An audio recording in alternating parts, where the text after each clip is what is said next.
Before civilization, before kings, before order, there was chaos.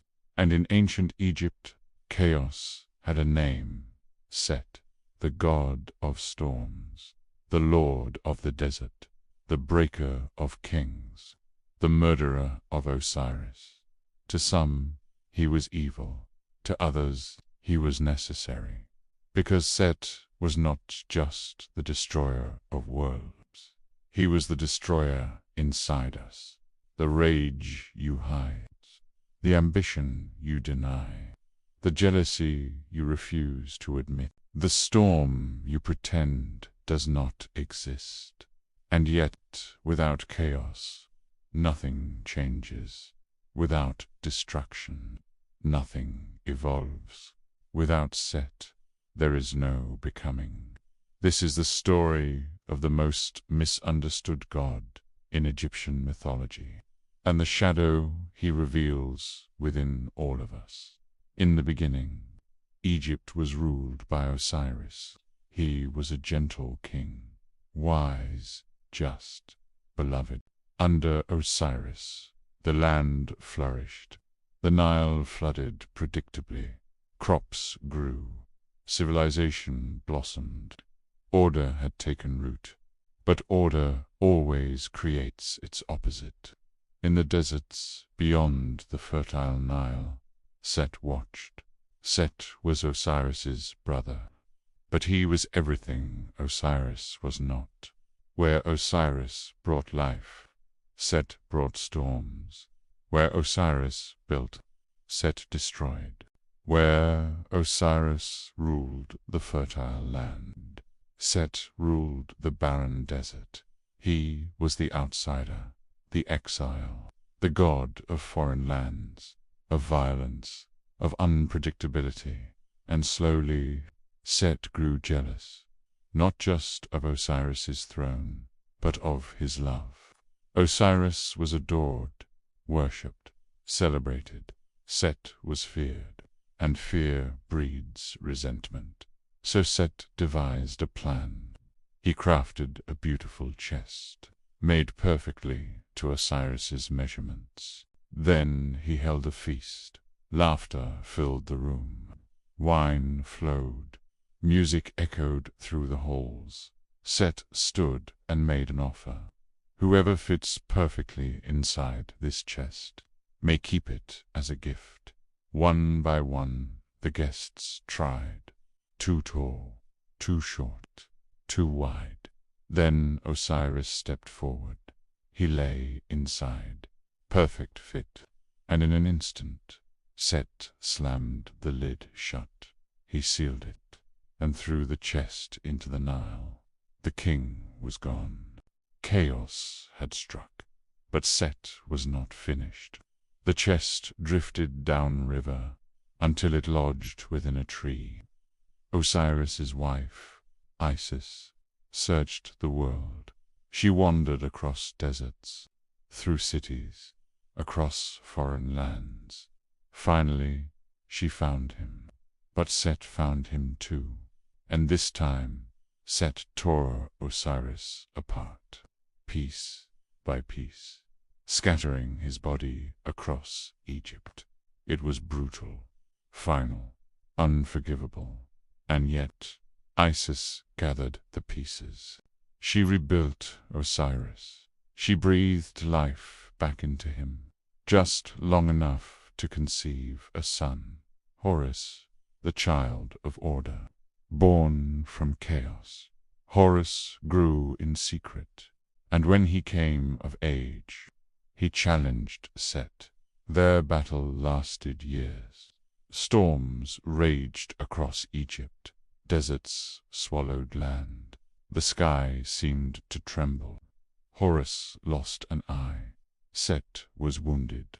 Neither side could fully defeat the other, because chaos and order cannot destroy each other. Finally, the gods intervened.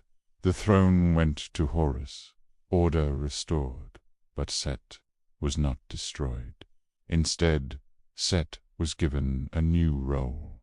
Every night, The sun god Ra sailed through the underworld, and every night the great serpent Apophis tried to devour the sun, to plunge the world into eternal darkness. And who stood at the front of Ra's boat? Set, the god of chaos, defending order. Every night Set battled the serpent. Every night chaos fought chaos to protect the world, because even destruction has its purpose. In Jungian psychology, Set represents the shadow. Carl Jung described the shadow as the parts of ourselves we reject: anger, jealousy, ambition, aggression, power. We hide these traits. We pretend they do not exist. But like Set, they do not disappear. They grow in the desert of the unconscious, and eventually they erupt. Set kills Osiris because chaos ignored becomes destructive. This is shadow work. Shadow work means acknowledging the parts of yourself you fear, not to become them, but to integrate them. Because when you integrate your shadow, it becomes strength. Just like Set. Set is destructive when rejected, but when integrated, he becomes the protector of the sun itself. This is individuation. Jung's idea that becoming whole means embracing both light and dark, not becoming perfect, but becoming complete.